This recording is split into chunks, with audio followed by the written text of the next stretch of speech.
Hello and welcome to the Daily Fantasy Basketball Podcast, brought to you by No Halftime. Use promo code BBALL100 to get up to a $100 deposit bonus in the app. You can find the No Halftime app on the Apple Store or Amazon.com. So that's promo code BBALL100. And with that, we are off. This is the Monday, November 14th podcast. Today we'll be discussing season-long advice. I am your host, Tyler Watts. You can find me on Twitter at Watsy4444. And I am joined by the great Daniel Green. Daniel, how's it going, man?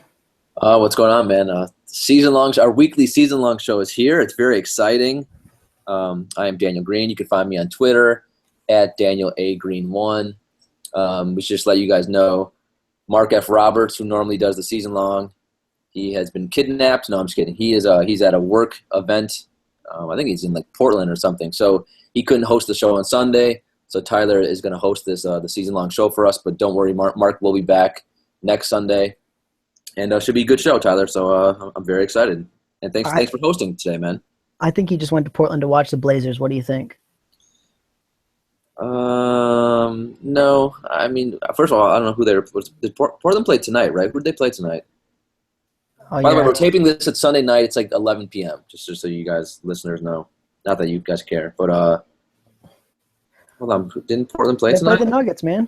Oh, so you think Mark wanted to watch the Jokic-Nurkic disaster in person? They're his two favorite players in the world, man. You know that. That's true. That's true. We sent Mark to scout Jokic, Nurkic, Fareed, and Darrell Arthur so we could figure out what the hell to do with the Denver bigs.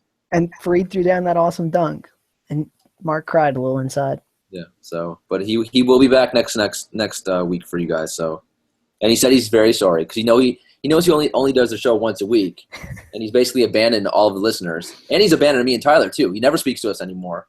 So, but we're gonna carry on without him today and still have a good show. So let's get cracking, Tyler. All right. So we'll start off by looking at the weekly schedule. This is actually a really interesting week because every single team in the NBA plays either 3 games or 4 games. So it's going to be a little bit harder to take advantage of the schedule this week. There's 18 teams that play 4 games. There's only 12 teams that play 3 games. So everyone should be pretty similar in the games. If you look at the games by day, on Monday there's 8 games. On Tuesday there's only 5 games. On Wednesday there's a huge 11-game slate. On Thursday there's only 5 games. On Friday there's 10 games. On Saturday there's 9 games. And on Sunday, there's 6 games. All right, so looking at that, we figured the best opportunity, especially if you're in a league where it limits the moves you can make during the week, the 2 best opportunities to save some moves would be a Monday, Tuesday back-to-back because you could probably get the guy in your lineup both days, and then Saturday, Sunday back-to-back. So just looking at the Monday, Tuesday back-to-backs, there's Brooklyn and Miami both play back-to-backs on Monday and Tuesday. So potential pickups you could have, Trevor Booker. He's owned in 42.1% of ESPN leagues. Sean Kilpatrick owned in 31.9%. Rondae Hollis-Jefferson, who's only owned in 9.1%. Justice Winslow, who's owned in 44.5%. Tyler Johnson, who's owned in 41.8% of leagues. And then Josh Richardson, who's only owned in 3.9% of leagues. Looking at those 6 pickups, Daniel, who interests you? I mean, I think some of these guys we're going to dive a little deeper into later in the show, but I'm very intrigued by several players on this list. First of all, I think Dragic is still going to be out on Monday. I'm not sure about Tuesday. I think he has an ankle sprain, right? They already ruled him out for Monday. I do know that. Yeah, so everyone thought Tyler, especially in the DFS world, everyone thought Tyler Johnson was going to be starting. Then after lineup lock, Spoelstra pulled a Rick Carlisle or a Terry Stotts and put Josh Richardson in the starting lineup. But either way, I like both those Miami guys, and I'm hearing rumblings in Miami that they might try to trade Goran Dragic at some point this year. I mean, either way, I think Tyler Johnson and Josh Richardson are going to put up really nice stats. And if Dragic gets traded, one of those guys, I think it'd be Josh Richardson, could explode. So both those guys are very nice streaming options. I mean, in terms of Trevor Booker, I mean, as we'll go into his stats later, I mean, I think he probably should be owned at this point. So I think that's a no-brainer to me. I'm not going to hop on board the Hollis Jefferson train yet. Although if you really do need, if you can make enough moves, if you're in a league that doesn't really limit your number of moves each week, and you want to make that move for him on Monday and Tuesday, you can. And Justin Winslow, another Miami guy. So it's 3 Miami guys. I mean, he's fine too. The only thing with him is just his field goal percentage is going to kill you, and I don't see that going up too much. He had one game last week where he shot the ball really well, but otherwise in the season it's just been a nightmare. It's just bricks coming through your screen whenever he plays. But otherwise he puts up solid supporting numbers across the board. So all 6 of those players, quite honestly, are fine to stream. I would just Hollis Jefferson would be the one I'd be a little nervous to, even though I know he's coming off 2 good games on Monday and Tuesday. Yeah, my favorite's probably Josh Richardson. In the last 2 games, he's gotten 28 and 33 minutes. He's gotten 13 and 16 field goal attempts. He's shooting a lot of 3-pointers. He's gotten 10 3-pointers in those 2 games that he's attempted. And in the last game in particular against Utah, he gave you 3 rebounds, 4 assists, 1 block, 2 steals, and 12 points. I think that he's going to be pretty productive in the points. He should shoot a decent percentage. He's going to give you some steals. He's going to chip in some assists and some rebounds. So, I mean, he's only owned in 3.9% of leagues. I think he's kind of a decent pickup. Yeah, I mean, quite honestly, he might not be a streaming option. He might be a guy you got to pick up and keep. He's that talented. I mean, the Heat want to build their team around Richardson, Winslow, and Whiteside, and then with a little Tyler Johnson sprinkled in. So, I mean, Josh Richardson has tremendous upside. I mean, the fact that he's 3.9% because he was injured most of the season. He should be a lot higher than that, and especially now with Dragic hurt. Yeah, totally agree. So if you're looking at Saturday, Sunday back-to-back, you only have 1 move left for the last 2 days, and you need to pick up someone. The 2 teams that play back-to-back on those 2 days are the Chicago Bulls and the Utah Jazz. Some potential pickups. You got Nikola Mirotic owning 32.5% of leagues. You got Doug McDermott, 9.4%. Joe Johnson, 48.1%. Trey Lyles, 3.8%. And Dante Exum, 3.6%. Anyone jumping off here for you? The one thing that we should say is that Doug McDermott had last night's on Saturday night's game against Washington, had a nasty injury late in the 4th quarter, and he was going through concussion protocol. And I don't know if I heard if he failed or passed. Just be careful if he has a concussion. I mean, Horford's been out forever with his concussion, so I know Doug McDermott has a history of concussions as well. And that looked like a really bad hit. Some of the teammates were really concerned. So just make sure Doug McDermott is going to be playing in those games, first of all. But in terms of the Mirotic and McDermott, they're pretty similar players, quite honestly. They don't do much. I think they're basically 1 or 2 category guys. Give you points, give you 3-pointers. I think Mirotic might give you some rebounds as well. But this year, I don't know. I don't even know how many of those he's given you. The minutes aren't great on either of those 2, but I think if you need threes, you need points, both those guys are fine. I'd probably still lean Mirotic over McDermott, but it's pretty close. I mean, McDermott, he's better than I thought, man. He comes in, he's instant offense for that Bulls team. I hope he gets more minutes at some point during the season. And then for the Utah guys, I mean, these guys suck. Joe Johnson's just old. Trey Lyles just doesn't get enough minutes for me, and Dante Exum, I think, is a year away. So, I mean, I don't know. I mean, what do you think? What do you think about those 3 Utah guys? I mean, they just don't excite me. And one is just, I mean, I'm just so sick of Utah. I know Utah's good, but watching them play, quite honestly, and Gordon Hayward's been brilliant, but their pace is just so slow and boring. I want to bang my head across the TV when I watch them. The thing I'll say too about Joe Johnson is now that Hayward is back, they've been limiting his minutes on back-to-backs. They've had 2 back-to-backs since Hayward came back. He got 24 and 22 minutes in the one set, and then in the other set he got 11 and 28 minutes. So, I mean, you don't love that. I mean, quite honestly, he's a guy. I mean, if you really need points, I guess you could stream him on Saturday, Sunday. But I don't think he's not a guy that I would own in standard leagues at this point. Oh, definitely not. I mean, I think he's definitely just a streaming option at this point. Well, I mean, I think he's 48% owned in ESPN leagues, and I think that's way too high. I think that's people. That number always shocks me.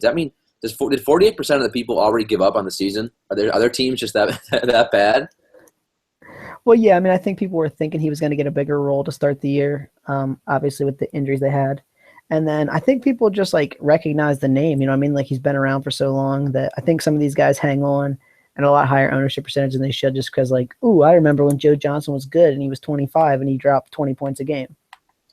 I remember when he was 25 years old 25 years ago. Pretty much.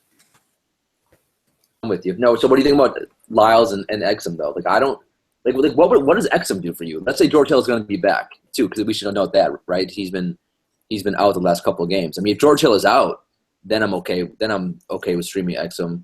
But if George Hill is back, like I don't. What's Exum going to give you? Well, that's the thing. Like, is Exum even going to get any minutes when he's back, or what kind of minutes is he going to get? I mean, that's kind of an uncertain situation, I guess. Yeah. But I will say that Exum has some potential, right, to give you maybe a 3-pointer. Maybe he gets a little better and gets you a couple steals, gets you a couple assists. I mean, he's basically only a deep league add. He's only getting 20 minutes on the season. He only got 22 minutes, not last year, but the season before when he actually played. And so, like, I mean, it would definitely have to be a deep league. But, I mean, I think we got guys who play in, like, 16, 18, 20-team leagues that could maybe use that just a little tiny bit to get him over the line. Yeah, all right, then I guess that makes sense. Otherwise, Exum is just going to give you a headache. That's probably true. And Trey Lyles is kind of the same way. Like, he's just not getting the minutes, only 22.4 minutes a game. He's actually getting almost 8 shots a game, which is I mean, a kind of a high number for someone like that. I think some of that's skewed, man, because, like, I mean, Derek Favors was out to start the year, and we all were excited. We all thought Lyles was going to get, like, extended minutes. And even then, he really didn't, even when Favors was out. So now that Favors is back, Favors' minutes keep going up. That's bad news for Lyles. Well, I mean, in the last 2 games, Lyles still got 21 and 20 minutes in the last 2. I mean, like, yeah, he's definitely just a deep league guy. I mean, he's going to get you 3, 4, 5 rebounds. He's going to, get you 6, 8 points. I mean, that's maybe a steal, maybe a block, if you're lucky. All right, you ready to move on to the players to discuss for today? Yes, please. All right, so basically what we're going to do here is we're going to talk about some players who are kind of low owned. I shot for less than 50%, but the first guy is a little bit over in ESPN leagues. And we're going to basically try to determine whether you should pick these guys up, whether you should stream them, whether you should hold them, or whether this is total fluke and don't even bother. So the first guy we got today is Ricky Rubio. I personally think this guy should be 100% owned. He's returned from injury on Saturday. He played both on Saturday and today. He's only 51.1% owned in ESPN leagues. He's great for assists. He's great for steals. What are you thinking about Rubio? Yeah, I mean, I'm shocked that he's only 51% owned. I mean, like, I actually was able to pick him up in one of my leagues. Now, granted, that was a league that's, quite honestly, I don't think anyone listens who's in that league to the show. Quite honestly, it's a league with very novice fantasy players. I don't even know why I'm in that league. So, but still, that, like, he must be owned. Like, dear God, like, what are people doing?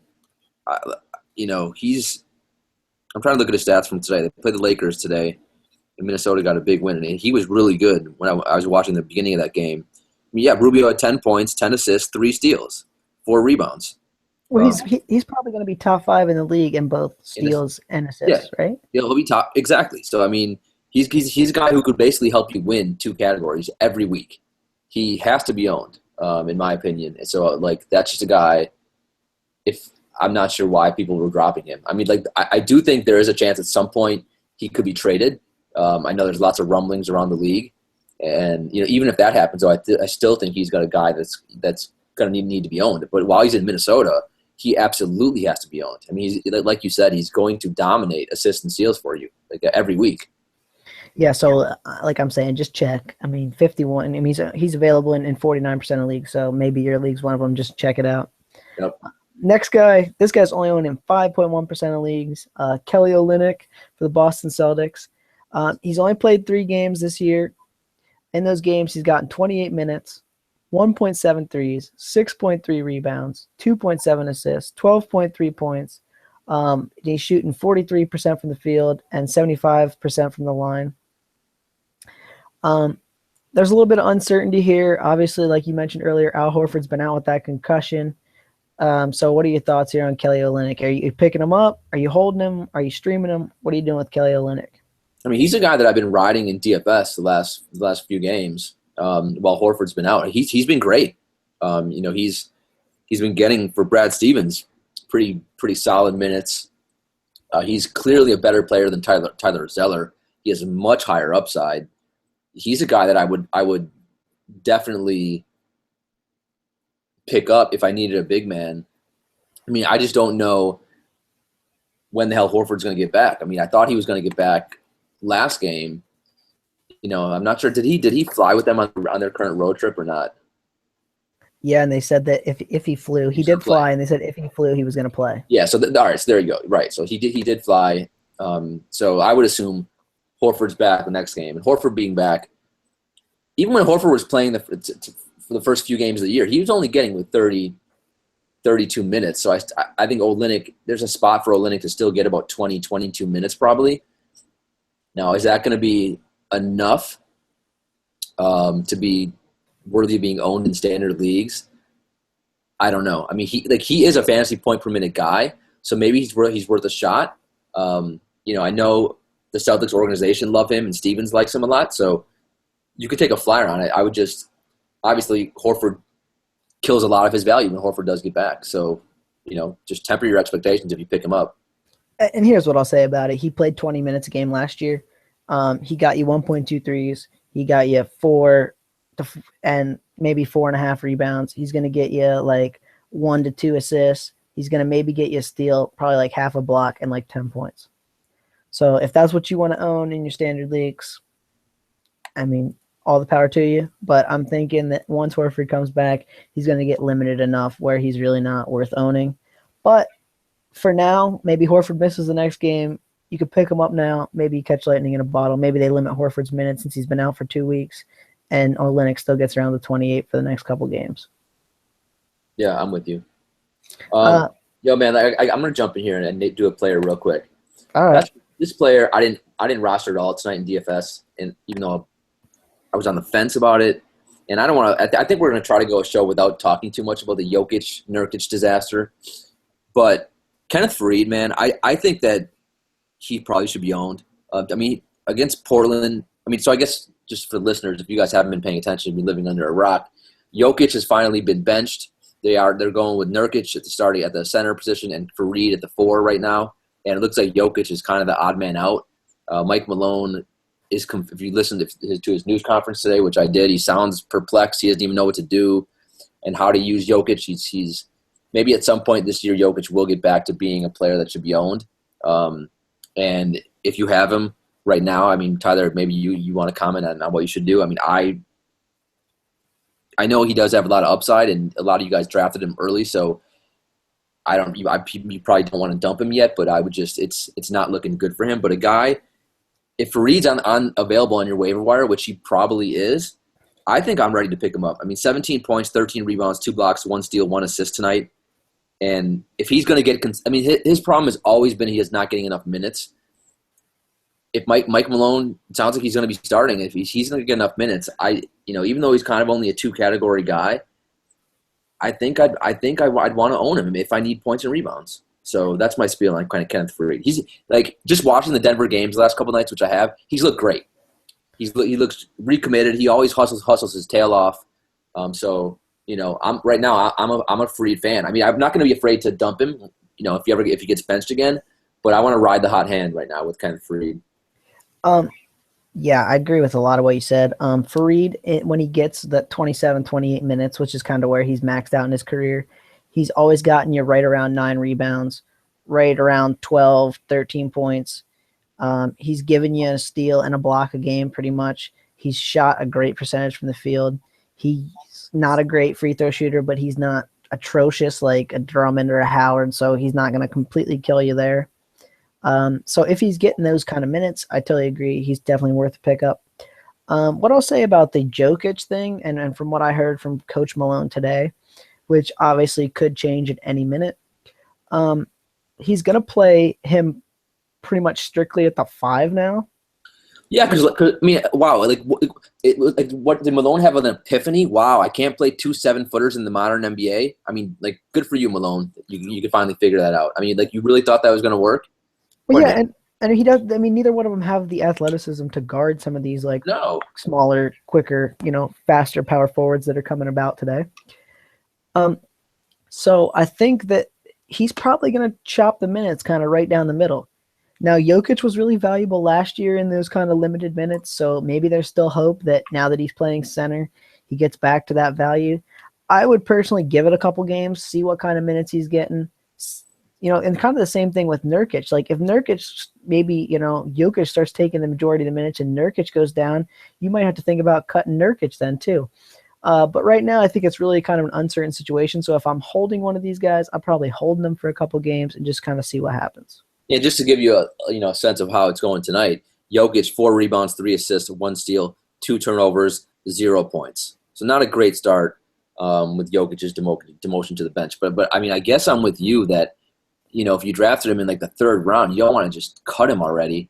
So I mean, you just got to pray he gets it together and somehow, even if he's getting 20 to 24 minutes, he can put up relevant stats in that time frame, in that amount of minutes, which he can. It's just a matter of him doing it now. Yeah, I totally agree. All right, on to the next player. Rondé Hollis Jefferson is the next guy up. He's only owned in 9.1% of leagues.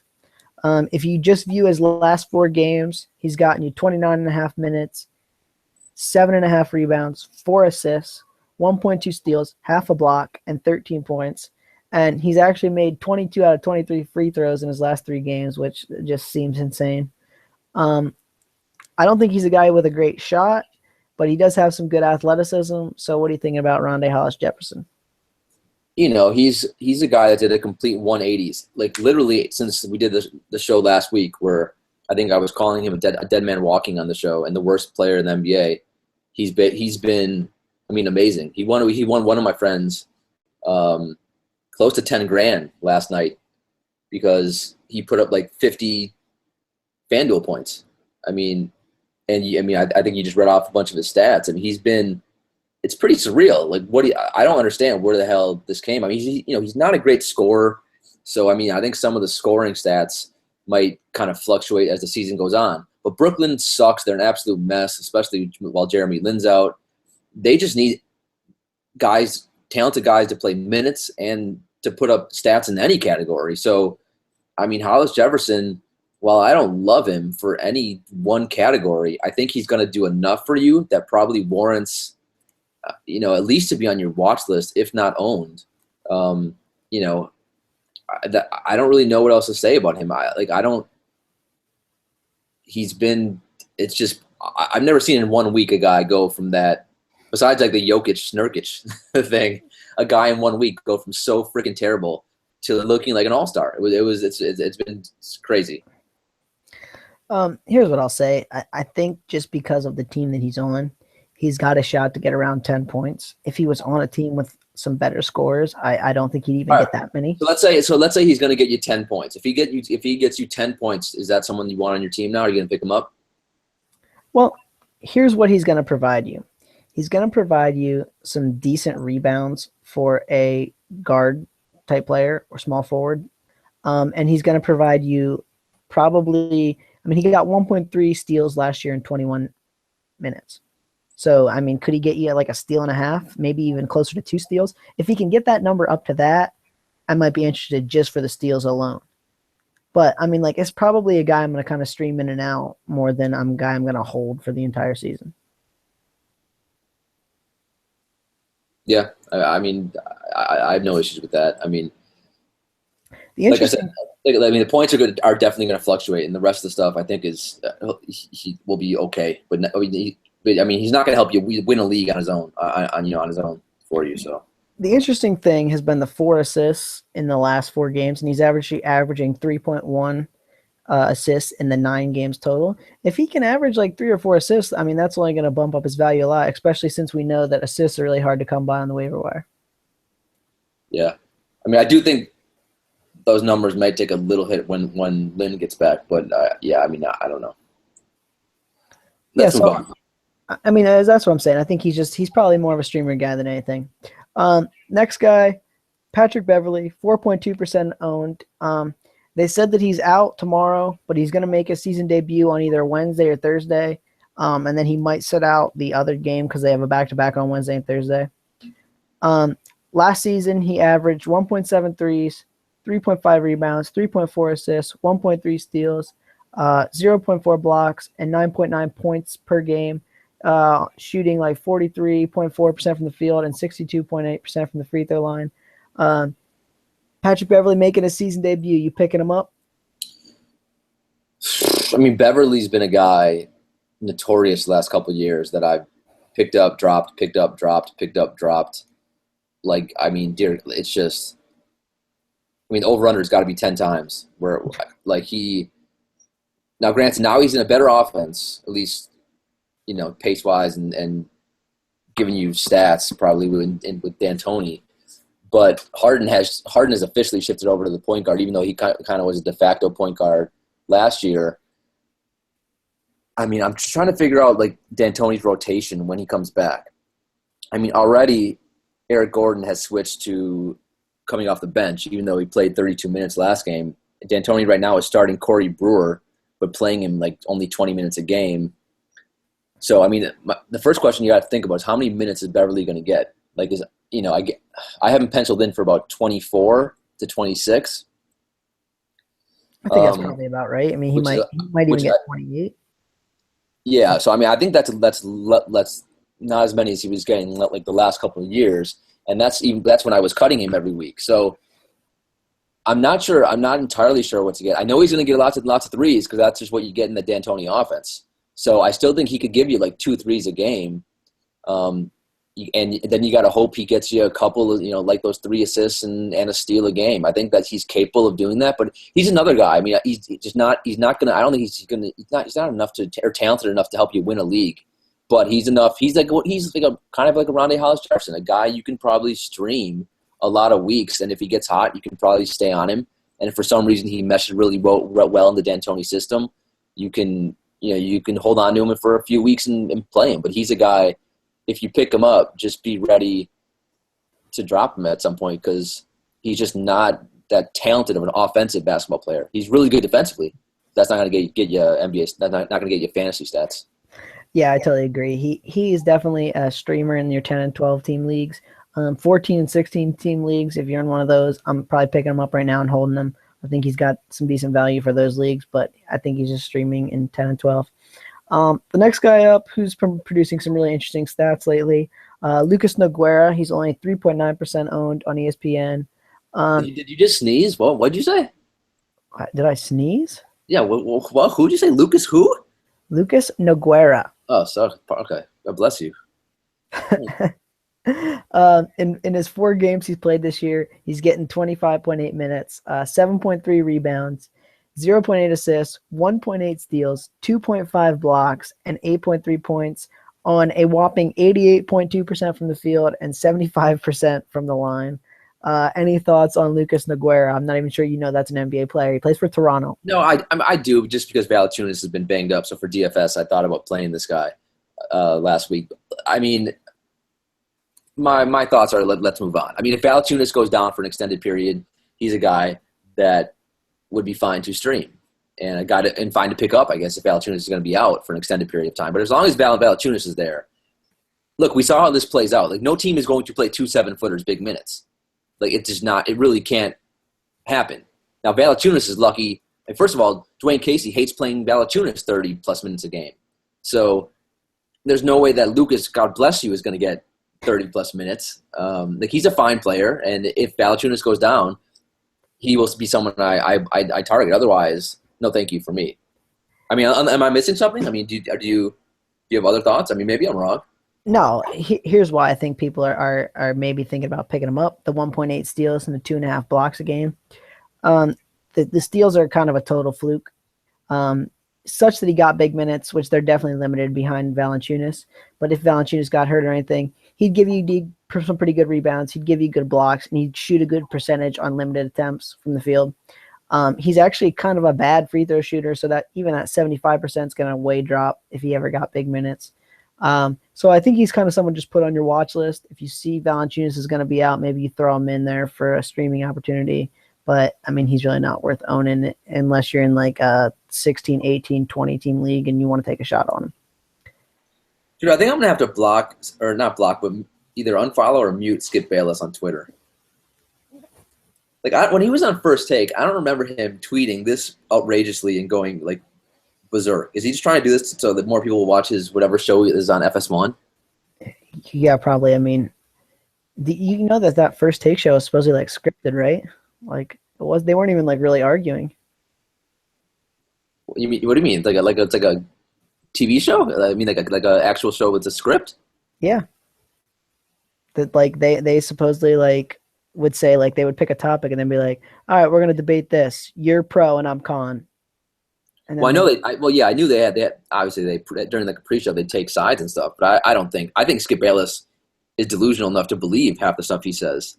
Yeah, I don't know how much is scripted. Anyway, that was a quick tangent because he's tweeting up a storm as I'm trying to check the Chambers results for tonight. Very exciting, Tyler. All right, next guy up, Marquise Chris, 2.5% owned. He's starting for Phoenix. He's still not getting any minutes really. He's still averaging less than 20 minutes a game. He got 20 minutes for the first time in their last game. Any thoughts on Marquise Chris? Are you even thinking about owning him at this point?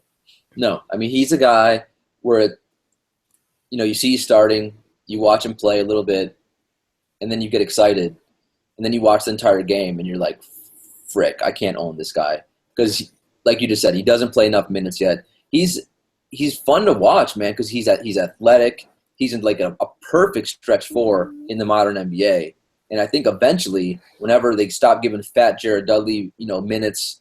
Now PJ Tucker's back for them, so he's getting more and more minutes as well. Whenever Phoenix decides to fully go in the tank and let these young guys run the show, then maybe at some point this year he'll become a guy that I'll want to own. But right now the minutes just aren't there. He's not doing enough, in those 20 minutes to warrant attention. So you can put him on your watch list, but not someone you want to own yet. I think you hit the nail on the head right there. In a deep league, I might add him just for the potential that as the season goes on, maybe they trade away Jared Dudley. Maybe they just say, Jared Dudley, you're not playing anymore. And he starts getting 30 minutes. He might be useful, but in a standard league, I think he just watches material at this point. Yep. Next guy up, another dude who should be pretty much 100% owned, Drew Holiday. He's owned in 48% of leagues. He's expected to debut at some point this week. If you look on Basketball Monster, last year he was the 48th overall player in 8 category leagues and the 62nd overall player in 9 category leagues. Any thoughts on Drew Holiday? I don't think we need to waste too much time. I mean, if he's available, add him now, immediately. Just don't. I mean, him and Rubio are two guys that must be owned. So both those guys are. The fact that people drop them is crazy, insane, and asinine. And so get him in your league. And to that end, when he does come back, you're going to have to say, drop out a little beer and say a little rest in peace to my boy Tim Frazier, who held down the fort pretty well while Drew was out. Yeah, it'll be interesting to see how many minutes Tim Frazier actually gets. I can't imagine it's going to be a lot. So, I mean, definitely in your standard leagues, he's definitely going to be cut material for. Yeah, like the minute you see Drew Holiday get 30-plus minutes, it's time to cut bait on Tim Frazier. Well, and that'll be what's interesting, too, is I think he might come back and play 30 minutes because he's supposedly been working out at his home base there, and obviously he wasn't injured. So he might just come right in, get a ton of minutes. I'm not exactly sure. I don't think they've announced that yet, but I wouldn't be surprised to see him play huge minutes even on opening his first game. Yeah, I mean, I think it'll be similar to Darren Collison, where Darren Collison got he was in the mid-20s the first couple games, and then I think from now on, Darren Collison will be in the 30s. So maybe a couple games, Drew will be in the 20s, and then I think he'll be, easily in the 30s. All right, next guy up, Lewis Williams for the Lakers. Ranked 27th on ESPN's Player Rater so far this season. If you look at the 2017 totals, he's 57.3% owned in ESPN leagues. In his last 10 games, he's only gotten 23.5 minutes, but he's gotten you 1.9 rebounds, 3.7 assists, 1.8 steals, 2.03s and 16.4 points a game on 47% from the field and 81% from the free throw line. What are you thinking about 27th overall Lou Williams? Yeah, I didn't see this one coming, that he'd be this productive in this limited minutes. I mean, he's always been a guy who's capable of giving you some pretty nice points in limited minutes, but I didn't think it was going to be this good. I think regression will come back to the mean a little bit, but I mean, I don't know. I think he can sustain for the most part. I mean, you look at the most important thing for me is minutes, right? So you look at the 23.5 minutes. I think that's sustainable. So while I think some of the field goal percentages might come down a little, I think the minutes will be there, and I think he's a guy. If you need threes and you need points, he's someone that you probably should own. But do I think he's going to end the year with those 3.7 assists? I mean, I'd be shocked. That looks like an outlier to me. Do I think he'll end up with 1.8 steals? That would shock me too. So I think those will come down a little bit, and I think I would just focus on the points and threes. And if that's what you need, then I think he's a guy that can be owned. But look, he will never be a guy getting you 30 minutes. The Lakers are playing 10 guys, 24 minutes. Everyone on the roster gets 24 minutes if you're a Laker. It then it goes into your contract. It's a guarantee. So yeah, I think you nailed it. He's going to regress in the field goal percentage and the assists and the steals. He's definitely going to regress there. But he's actually probably still worthwhile owning and holding in a 12-team league because he's going to give you 15 points a game, which points are super hard category to find on the waiver wire. He's going to give you pretty close to 2 threes a game, it looks like. He's probably going to chip in a steal and 2 to 2.5 assists a game. And that's probably worth being your worst guy in a 12-team league. Yeah, so I mean, I'm trying to think. So, would you go between? I mean, because we have similar guys so far that we've talked about so far. Would you go Lou Williams, Patrick Beverley, Rondae Hollis-Jefferson? Between those three, would you want Lou Will, or are those three? I would want Lou Will, over Beverley, just for the points are going to be better. If I really needed steals, and steals was the one category I thought I was the weakest in, I'd probably go for Rondae Hollis-Jefferson. I think he's probably going to get a few more steals. But overall, I'll probably go on Lou Williams. All right, let's move on. Next guy up, the red-hot CJ Miles. He's ranked 29th right now on ESPN's Player Rater. He's only owned in 33.9% of ESPN leagues.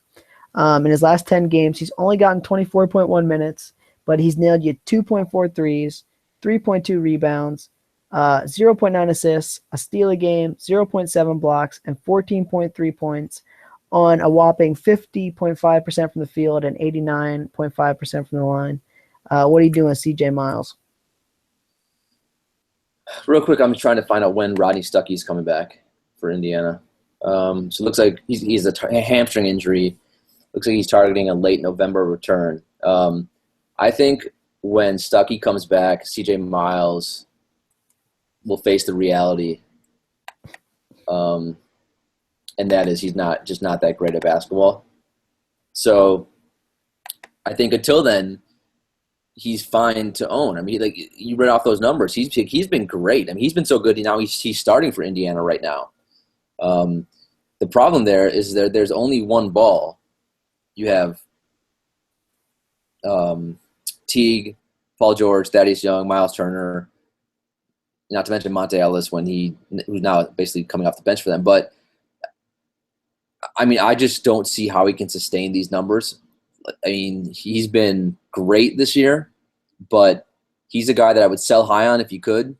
He's a perfect sell high candidate if you ask me. So try to get something while you can from this guy because it's not sustainable. And then when Stuckey comes back, the minutes are going to go down a little bit, and he'll be on the waiver wire at some point this year. That's my prediction. Yeah, I totally agree. He's a career 41.7% field goal shooter. So the 50% obviously isn't going to last. If you need a guy who's going to shoot you 2 threes a game or make you 2 threes a game, average 2.8 rebounds and assists, 0.8 steals, half a block, and 12.5 points, CJ Miles is your man. If not, that's not your guy. I think he's deeply relevant, but even in the standard leagues, I'm just streaming him. I'm not picking him up and holding him. He's been hot. I don't really think it's going to continue at all. Next guy up, you got Nick Young, who's ranked 40th on ESPN's player rater so far this year, owned in 32.3% of ESPN leagues. In the 10 games so far this season, he's averaging 26.7 minutes, 2.7 threes, 2.7 rebounds, 1.0 assists, half a steal, 0.4 blocks, and 14.7 points on 47% from the field and a perfect free throw percentage so far this year. What are your thoughts on Nick Young going forward? I mean, like half the guys we talked about make me squirm in my chair because it's just, ugh. I don't want Nick Young on my team. I really don't. But with that said, like we already mentioned, Luke Walton's going to play everyone 24 minutes. He's going to play Lou Will. He's going to play Nick Young 24 minutes. So, quite honestly, Nick Young gets more minutes than Russell and Randall, which is infuriating to watch. Now, I've watched the Lakers play. Nick Young does not appear to be a lockdown defender, and that's what Luke Walton says he is these days. I actually looked it up just the other day.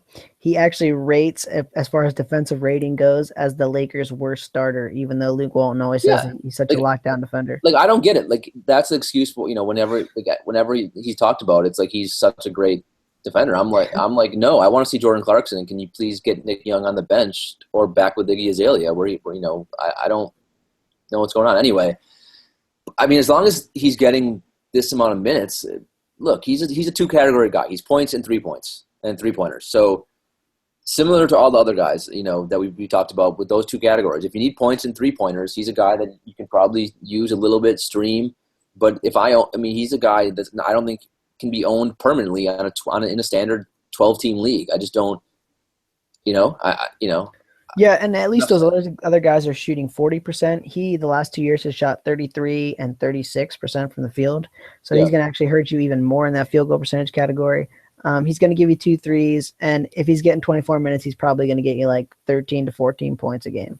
Yeah, I mean, he's basically, he's a weaker version of J.R. Smith back in the day when J.R. Smith was a really good player and like could help you win threes and points like any given week.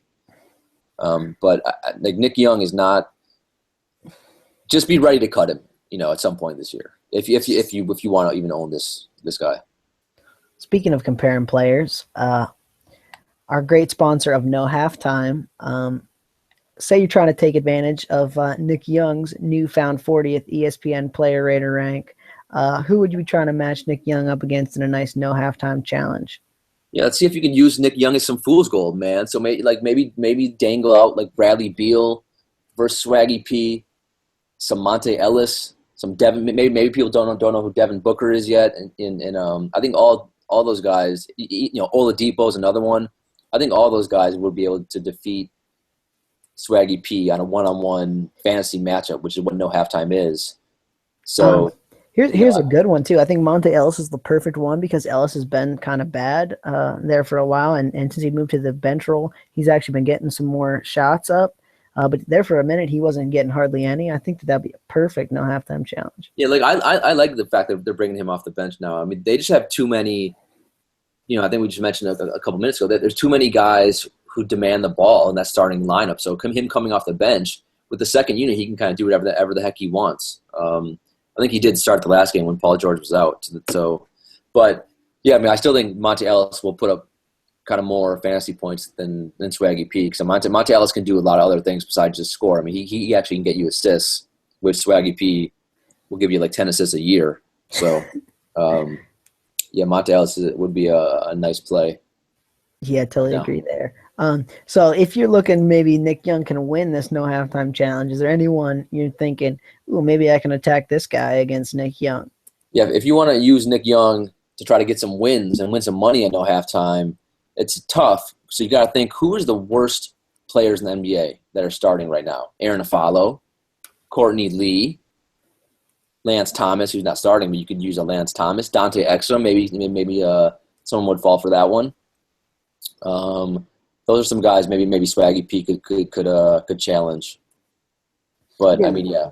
You got to like Swaggy's chances against all those guys. They're not really producing much. I think some people might fall for it if you find a night where Dante Exum's starting and George Hill's out. Someone might fall for that one. Yeah, I mean, the thing is, this is why I have to be careful. If Dante Exum is starting, though, and George Hill is out, then I think that would be pretty competitive, and then I'd be a little nervous. But if you wait till George Hill gets back there, get back in the starting lineup, then I think Dante Exum would be a fine guy that Swaggy P would be able to beat.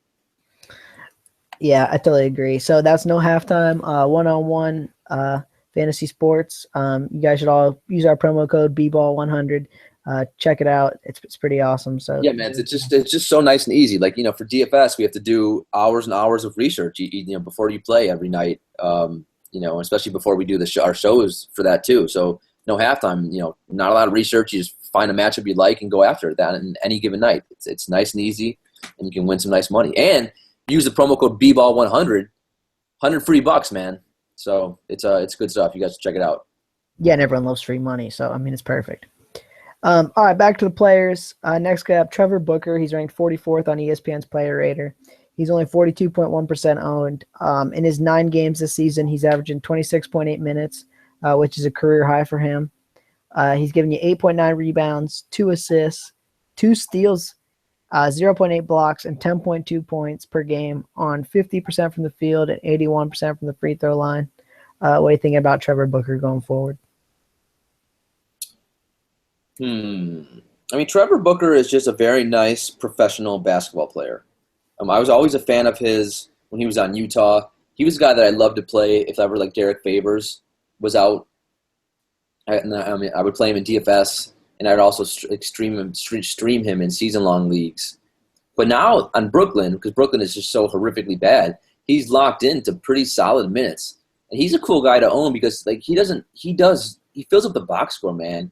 He doesn't give you a ton of points, but I don't know. Did you read the stats or not? I'm not sure if you read them. I just read them, yeah.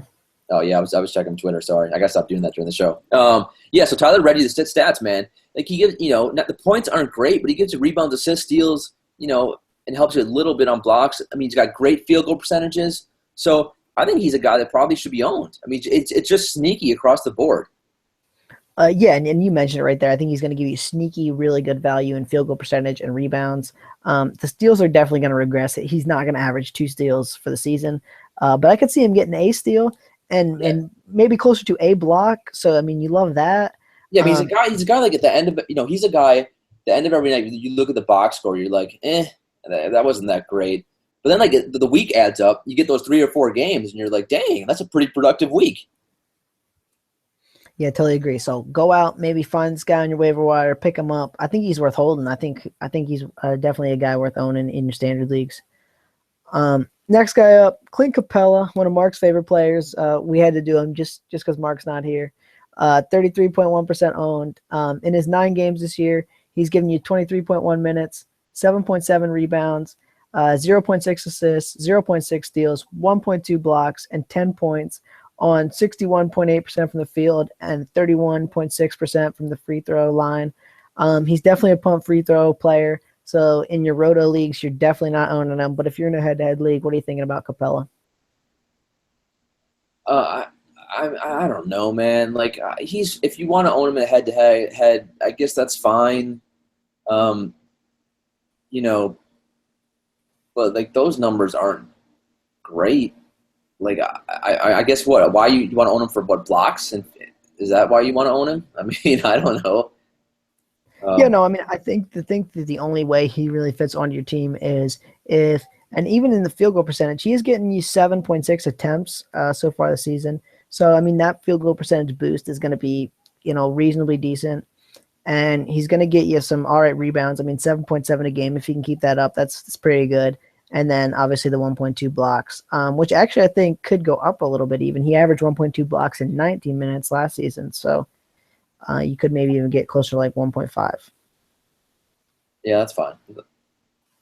All right, next guy up on the list. This has been an interesting player so far this year. He was really cold, and then he kind of caught fire in the last game. Nikola Mirotic, 32.5% owned. In 10 games this season, he's only averaging 22.7 minutes. But he's getting you 1.7 threes, 5.5 rebounds, 1.2 assists, 0.2 steals, 0.8 blocks, and 10.5 points on 40% from the field and 84.6% from the free throw line. Any thoughts on Nikola Mirotic? I mean, he's been, up and down watching all the Bulls games. The minutes have fluctuated. You know,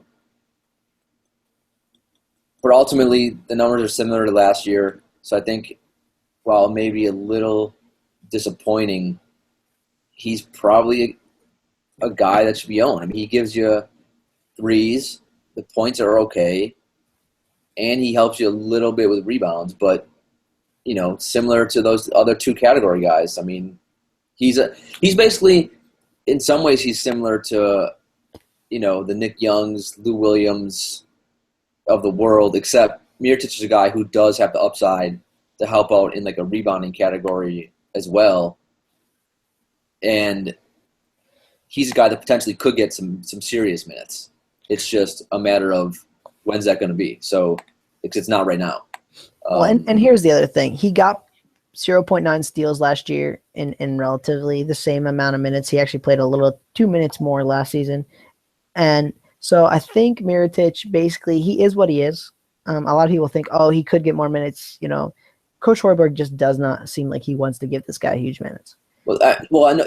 No, I mean, he needs to play because the Bulls need spacing. I mean, the Bulls are still trying to figure out what rotation to use, and you can see some games. And Taj Gibson has been playing really well. But here's the thing: wasn't this the same thing everyone was saying last year? Oh, he needs to get more minutes. He needs to get more minutes, and it never happened. Kind of, but last year was different because last year they didn't really just need. This year they need spacing. It's a need with all capitals. Because again, you have the Rondo Wade Butler thing, and now lately Rondo's minutes have come down a little bit. Rondo hasn't even finished in the games, and Hoiberg's been going with like Isaiah Cannon or it's not. You nailed it on the head. Rondo hasn't even been playing. Is this guy getting more minutes? Well, no. Okay, then. But I'm saying that it's if they need spacing, he's a guy that Hoiberg could go to. It hasn't happened yet, so I'm just saying he still has the upside. Granted, is it going to happen? Maybe not. That's all I'm saying. Here's the thing for me. Okay, he is what he is. Everyone always has this pipe dream that he's going to get more minutes. He's going to be this awesome top 50 player. He's probably like an 8th, 9th, 10th player in your standard league team, maybe 11th. Okay, he's worth owning, I think. I think that he provides you some value. He could even get you some values and some steals and some blocks, which is always nice. But I don't ever think he's going to take the jump forward. At least this season under Coach Hoiberg, I don't think he's going to take the jump forward into that like top 50. Oh, he's amazing. Yeah, I would say the odds don't appear to be great of that happening. So I would agree with that. All right, next guy up, you got hashtag trade Rondo. All right, go ahead. Next up, you got Dario Saric, 25.5% owned. In 9 games this year, he's gotten you 27.2 minutes. He's got you 1.2 threes on an amazing 47.8% from the free throw or from the 3-point line. He's gotten you 6 rebounds, 1.8 assists, 0.7 steals, 0.2 blocks, and 9.6 points per game on 39.1% from the field. So he's actually shooting better from 3-point land than he is from the field, and 70% from the line. Any thoughts on Saric? I love watching him play. I love watching it, even though Philly's only won one game. They're so much fun to watch. Embiid might be my favorite player in the NBA to watch. Saric is just going to be tough to get fully behind because right now you got the yo-yo with Okafor and the yo-yoing with Embiid. So and I was trying to talk to you pre-show, and I don't know if we found an answer or not. Like, how long is this Okafor not playing every other game going to go on? That's the thing that I for the foreseeable future, I suppose it is. They don't really say, and I guess they're not inclined to really tell us. It's funny. I kind of think this guy's like Nikola Mirotic light. He's not. I think when some of these guys get back, he's not going to get huge minutes, just kind of like Mirotic does. I think he's going to give you some threes. He's going to give you a little bit of rebounds, a little bit in some other categories, like right around 10 points. And he's kind of going to be Mirotic. Yeah. I guess I could kind of get behind that. They are similar in some ways, although I hope you're not just saying that because they're both big, tall white dudes. No, I'm saying like statistical profile. No, No, yeah, no. no. Yeah, no, I'm messing with you. Yeah, no, I would actually somewhat agree with that assessment. And so now the bigger question is, are they both going to be guys that we're just always infuriated with because they never live up to their potential? I guess yet to be seen. I guess we'll see. Well, and you like the Sarge. Just, I mean, he's only 22 years old, so he's got potential to still grow into something a little bit better. But for this year, I kind of look at him as like a Nico Mirotic type guy. Next guy up, you got Bob Cove, Robert Covington, Lord Covington, your man, your favorite player in the NBA, Daniel. 25.3% owned. In 9 games so far this year, he's getting a career high 29.6 minutes. He's getting you 8.7 field goal attempts, which the last 2 years he got you 10.6 and 10.8. So the field goal attempts are definitely down this year. He's getting you 2 3-pointers, though. He's getting you 4.8 rebounds. He's getting you an assist. He's getting you 2.2 steals, which you love. He's getting you almost a block a game, and he's getting you 8.4 points. He's only shooting 30.8% from the field. What do you think about Bob Cub for the rest of the way? I mean, he's a frustrating guy to own, but he probably should be owned. And I don't, what else to say besides that? It's just you hope the shooting comes up, and I think it will a little bit, but he goes in these freaking year-long shooting slumps, which is it's bizarre, frustrating, and he's wide open on a lot of them too. But he does enough to be owned. Of all the guys we've looked at so far, this guy gave me the biggest headache. I mean, like some of his numbers are through the roof, and other of his numbers are through the floor. And like I really don't know what super to expect. What I am kind of expecting is probably a very bad field goal percentage. I mean, he shot 38.5 and 39.6 the last 2 years. So I'm thinking it's going to be bad. He's maybe only going to get like 10 attempts this year, or maybe only like 9.5. So that's going to help mitigate that a little bit. I'm thinking he's probably going to get you somewhere between 2 to 2.5 3-pointers a game. He's probably going to get you somewhere right around 5 rebounds. I can speed this up. All right. You want to own him for threes and steals. Yeah, and not even points. I'm not sure. The points aren't really enough to help you out too. I mean, you hope that if the field goal percentage goes up, maybe points can be a third category he can help you in. But he's stellar in steals and threes, so that's why you want to own him. Is he stellar though? I mean, like he got you steals, basically 1.5 the last 2 years. So like in what? 1.5 steals per game in like the last 2 years he's averaged. It says 2.2 here. That's this 2.2 this year. That's what I mean. So that's going to regress some. Now, if he was getting 2.2, you'd be all over him. I'd own him in every league just for that production right there. That's what I'm saying is I think it's going to kind of be more like 1.5. And so that makes him not even like super spectacular in that. But I mean, I think he's worth owning. I just don't think he's gonna hurt you in some categories. So you got to know what you're buying. Yeah. Just be ready to be frustrated with all these guys. But I still think Covington should probably be owned.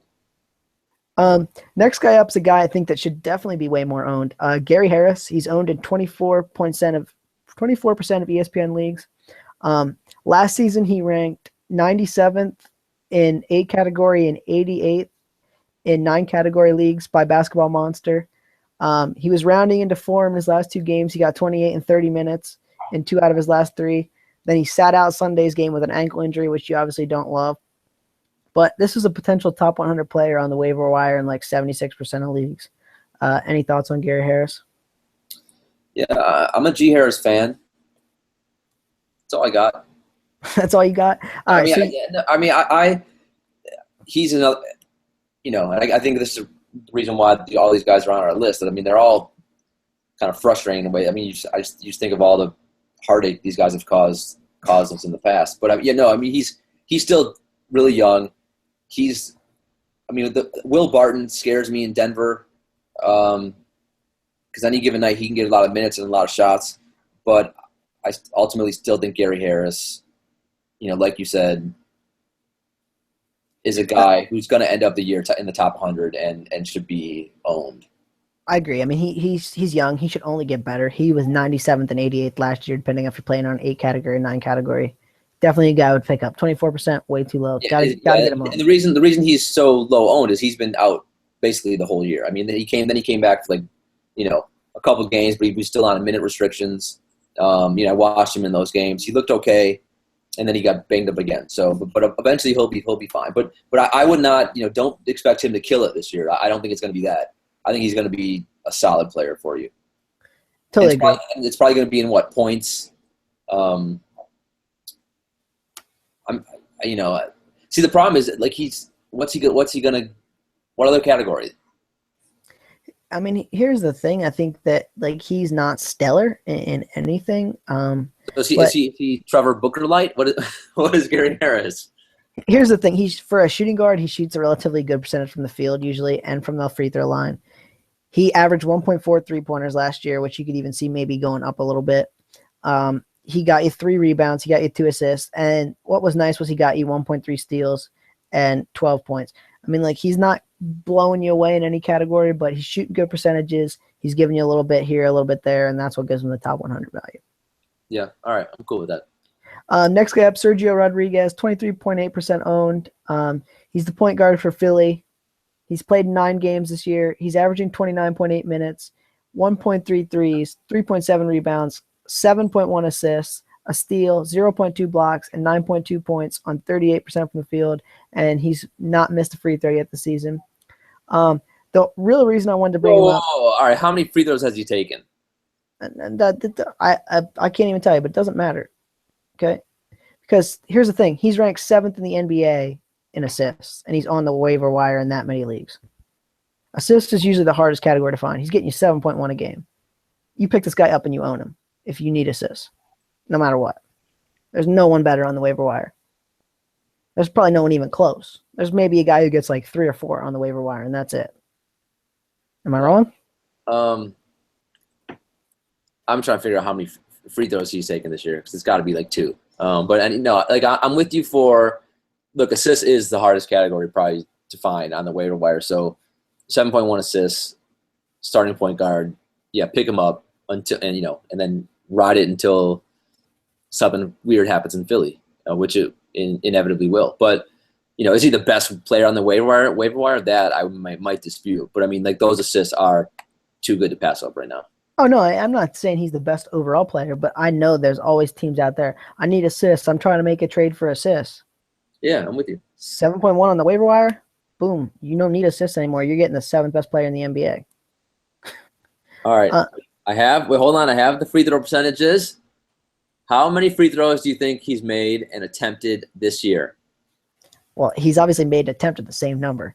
I'm guessing 13. Tyler, this is why they pay me the big bucks to be on the show. He has made and attempted 1 free throw this year. It took place on November 2nd. He had a free throw. All right, nice. So he's not driving to the basket. He's not driving to the basket, and I guess that also makes sense too, because not like any team's following the Sixers late in games, right? Because the Sixers are always losing, so right. he doesn't get you any cheap free throws either. But yeah, so he's not a guy. Even though Tyler tried to slide that in there, he's shooting 100% from the free throw line. While technically correct, he's only made 1 this year. Well, I never said he was going to help you in free throws. Wait, so who was the guy last year that was it? T.J. McConnell? Is that who the other guy was? Who he waited forever to shoot his first free throw? Yeah, that was him. They're basically same team now. They're basically just changed spots. Totally agree there. Yeah. Next guy up, Marcus Smart, 21.9% owned. He's only played 6 games this year. He was out at the beginning of the year due to an injury. He's getting you 32.2 minutes, which you love that. 1.8 threes, 3.8 rebounds, 3.7 assists, a steal, 0.3 blocks, 12.5 points on 40.3% from the field, and an abysmal 46.2% from the free throw line. What are you doing with Marcus Smart? Well, I mean, we should say right now the Celtics have been tough to gauge because we mentioned Horford's out, but also Jay Crowder's out. So Marcus Smart has basically been starting and smarting for Jay Crowder lately, especially as Jaylen Brown has come back down to earth. So Marcus Smart's numbers now are a little inflated, I think. So I'm not sure what to do with him. I mean, I think, I don't know if you mentioned this on the show or just to me off air, but if he's getting 30 plus minutes, he should be owned in all leagues. But once Jay Crowder comes back, is that going to be the case? Like, how many minutes is he going to be locked into? I mean, they have Isaiah Thomas, big minutes. Avery Bradley, big minutes. Jay Crowder, when he's healthy, big minutes. So, I mean, I can't see Marcus Smart, even though he is like definitively a solid piece in that rotation. He's probably going to be a 24 to 26 minute guy. Well, he got 27 minutes the last 2 years. So, I mean, I think that's kind of a safe floor. Right. He's up the field goal percentage this year, which you hope that continues because he's been bad for the first 2 years. He's shooting a decent percentage from the three-point line this year, which you like to see that. Which if he shoots the same number of attempts he shot in 27 minutes last year, which is 4, he's giving you like 1.2 3-pointers a game. He's getting you probably right around 4 rebounds, right around like 3 assists, a steal and a half. He got steal and a half in both of his first 2 seasons. And if he can get up to 10 points, I mean, it's a guy worth thinking about owning and holding even in 27 minutes. All right, hold on. I'm trying to see when is Jay Crowder coming back. If they have any idea. So Jay Crowder is targeting a return on November 16th, which is this Wednesday. All right, so I mean, I like Marcus Smart. I mean, I'm not as high on him as I guess you seem to be. But he is another one of those. He's a guy, unlike, the Nick Young, Lou Williams of the world. He does more than just 1 or 2 categories. Right, he's going to get you a little bit everywhere, which is something you kind of like. He's more of the Trevor Booker type, which is a good type to own. It's just so on any given night, stats aren't going to overwhelm you, but over the course of a week, he can put up some pretty decent stats. So I'm fine if you want to pick him up. Yeah, totally agree. Next guy up, a guy I think who should be more owned, maybe not owned in every league, but Maurice Harkless, 17.6% owned on ESPN. In 10 games this year, he's getting you 30.5 minutes a game. He's getting you 1.4 threes. He's getting you 4.5 rebounds. He's getting you 1.1 assists, 0.6 steals, 0.8 blocks, 11.2 points. He's shooting 50% from the field and 85% from the free throw line. I think the free throw percentage definitely regresses, but if you look at his kind of like per minute stats in 30 minutes, he's pretty close to a potential 1-1 player, which means 1 steal, 1 block, 1 3-pointer a game, which you would love that. And if he keeps getting this 30 minutes, I think he's kind of a potential value guy out there who hasn't really exploded yet. What do you think about Maurice Harkless? I mean, I'm not a Harkless fan, so I might be biased here. I hate Terry Stotts in his rotations. They drive me insane. Right now he's been getting, like tonight, he got 32 minutes, but Aminu's out right now. 2 more weeks, man, at least. And they said they're not evaluating him until 2 weeks. Right, so I think he's probably out for more like 3 or 4. I think as long as Aminu's out, then I'm fine with everything you said in Harkless. But the problem is once Aminu does come back, like any of these, Myers Leonard, Harkless, Crabbe, and Noah Vonleh, and Ed Davis. I mean, all these guys, their minutes are like a yo-yo with Terry Stotts. So they all scare me. But I would say as long as Aminu's out, Harkless would be the guy to own out of all those guys. And here's the thing. I think you pick him up and you hold him for those 2 weeks. Right. And then if you're like you're saying, he does decide to mess with the rotation when Aminu comes back, you find someone else. I mean, you got him off the waiver wire. He was free, $0. Last guy we'll talk about, this is one of your guys. I know you've been playing him a lot in DFS. Wilson Chandler, 16.6% owned. In 7 games this year, he's played 29.4 minutes. He's gotten you almost a 3 a game, 6.7 rebounds, 1 assist, 0.4 steals, 0.1 blocks, and a nice 14.3 points. What do you think about Wilson Chandler going forward? I'm a big Wilson Chandler fan. He's another one of those guys, just a veteran, professional basketball player. Mike Malone has finally seen the light, and he realizes, he can't play 2 7-footers when most teams play 0 7-footers. So he's gonna. I mean, Mike Malone is doing a lot of right now of playing Gallo at the 4 or Kenneth Free at the 4, And you could even throw Wilson Chandler at the 4, but either way, it opens up minutes at the 3 spot. And I don't care if Wilson Chandler's starting or not. He's going to get 26, 28, up to 30 minutes a night. Like tonight, he got 27 minutes, and that's even with a bad hamstring. 27 minutes, 18 points, 7 rebounds, 1 assist, 1 steal, 7 to 12 from the floor. I mean, I think the shots are always going to be there for Wilson Chandler, and the points are going to be there. He shoots a pretty decent percentage. So he's a guy that, yeah, this 16% ownership, I think that's crazy low. I think he will end the year in the top 100, Tyler. Well, and here was my big point about this. Look at his numbers from 2014, 2015. He didn't play at all last year. He had a hip surgery, I think, like right in training camp, and missed the whole year. Look at those numbers. Do you think that they're anything outrageous? Like that's easily a stat line I could see him producing this season. Yeah, and the best part is, like, Gallo's body will be broken like any minute now. So like when Gallo goes down, that's even more minutes for Wilson Chandler. Now Wilson Chandler's no spring chicken either, so I don't know how many minutes his body can handle. But I think he's a pretty safe. I think, while we talked about a lot of the guys in the show that scare me to death, he's the one guy where I could own and feel pretty. I feel pretty good about it. I feel it's safe. It's like when we talk about DFS, guys who have a safe floor. I mean, I think that's Wilson Chandler. I mean, I don't think you have to worry too much. You kind of know what you're going to get with him. Well, yeah, and those 2014, 2015 numbers, they ranked him 95th in 8 category leagues and 85th in 9 category leagues by Basketball Monster. So, I mean, this is a guy out there for free in a ton of leagues who's easily a top 100 player. So I think you got to pick him up. Yeah, I'm with you. All right, that's all we have for today. That's the end of our season-long talk for the week. Anything you want to plug, Daniel? No, not really. I mean, we're running the Chambers tournaments. I mean, I hope so. If you guys want to get in that, just holler at me. You can tweet at me.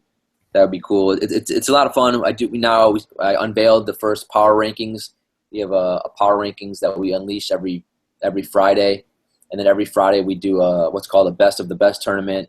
It's the winners only of the Chambers and people who are at the top of the power ranking. So it's just a lot of fun. It's just a way for all of us people who listen to the show, people who have followed me on Twitter for a while, just can all just get together and just have some good times. And it's only we only do like $2 tournaments, so it's nothing crazy.